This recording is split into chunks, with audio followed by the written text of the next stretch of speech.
Hello everyone, Dr. Shane Dixon from Teach English Now. Let's go ahead and go to our mailbag and see if we can't answer a really difficult question. This one comes from Maya. Dear Mr. Dixon, I am currently a student of your Coursera Teach English Now course and I'm searching for help. As a native English speaker with an MFA in writing novels, I can certainly use English well, and I have taught psychotherapy to adults at the college level, so I know I can teach and enjoy it. But I have no idea what to teach. Am I supposed to know this already?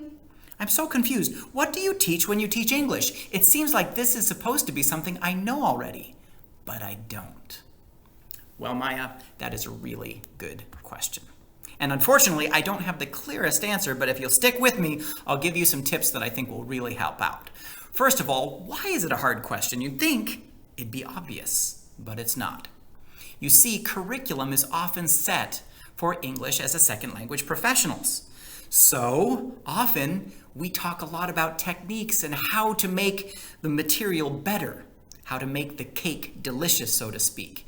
Because, well, administrators or maybe your school itself choose the books for you. So that's one reason it's a little bit difficult. Number two, there's a wide range of proficiency, orientation, and group learner characteristics. What do I mean? Well, proficiency means you have different levels. So I can't tell you what the material will be if it's a basic student or an advanced student who's just about to move on to, say, the university. Very, very different kinds of English, very different kinds of content. Also, orientation. When I say orientation, I mean, well, different purposes. For example, some people are trying to learn to get a leg up in their business. And so they want to learn business English, for example. Others, maybe they are trying to learn for survival. Maybe they're tourists, and so they're going to learn tourist language. Or maybe they want to improve. I remember one student was trying to improve her pronunciation because she was a restaurant manager here in the United States, and she just couldn't get some of those sounds right. So I worked with her out of a pronunciation textbook. In other words, orientation makes a huge difference. And then finally, there are group learner characteristics. This often refers to age, right? You have the young kids and you have the older kids. Or maybe you also have other characteristics that are important, like gender considerations, different cultures like different kinds of things. For example, in some Asian countries, a strong preference for grammar and traditional methods is very prevalent, whereas the communicative style and more open and free and choosing your own topics, that's very important here in a Western style approach. Okay, so you have proficiency, orientation, and group learner characteristics. So if you are going to choose material, you might want to think of those three things first. And just as a side note, you'll see that Teach English Now, all of our curriculum was built kind of content-free, which, yes, Maya, I know can be a little bit frustrating. But at the same time, we're trying to represent English language for as many contexts as possible. So I hope you can understand that. So, not to leave you hanging, let me share at least some of the kind of books or material or content that I've used in the past that I like a lot.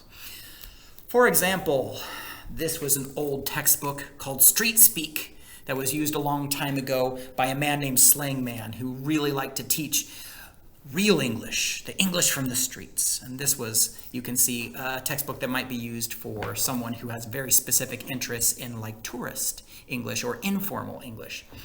Pronunciation Matters. This was the book that I used when I was teaching that restaurant manager that I talked about. Here's a very basic one, Word by Word, with lots of pictures inside. And Word by Word, I think, is really good for that basic survival English of somebody that just doesn't know anything. Oxford English Picture Dictionary is also really good for that, the Oxford English Picture Dictionary. Now, you'll also see, and I've mentioned this quickly, but I'll show it to you again. Here's an example of a business English book. And again, material is very different. You can see the writing can be much longer in this kind of a book than in a basic book. And then I teach at a university, so often we use, and you can see that it's all about TED Talks here. I teach something using TED Talks for academic and critical thinking. Again, longer passages, longer lectures, and they get to read and then they get to do discussions and things of that nature. So that's some of the things that I've done. Now, another approach is kind of a textbook that has everything in it. We call it integrated skills sometimes. And you'll see these kind of integrated skills textbooks, and they often are leveled. And so you'll see this one, Let's Talk, leveled 1, 2, and 3. And you can see that maybe this particular series is more listening and speaking than reading and writing. But you can see they're integrating 2 skills at least in this version. And then here's maybe the reading writing version. This is called Q. And this is by, I think it's Oxford. The other one was Cambridge. And you can see, again, 3 levels trying to teach at the different proficiency and trying to teach reading and writing academic skills. And you'll see, here's one that kind of has all 4 skills, an integrated textbook. And they'll often have their audio online now and all kinds of things like that.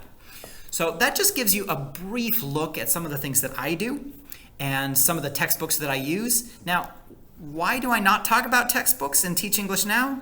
They go out of print. Sorry, National Geographic. Even you're a young, strong player in the ESL field, but books tend to go out of print. What doesn't go out of print are the techniques and the energy and your ability to craft any content you can and make it beautiful, make it delicious, make it cake.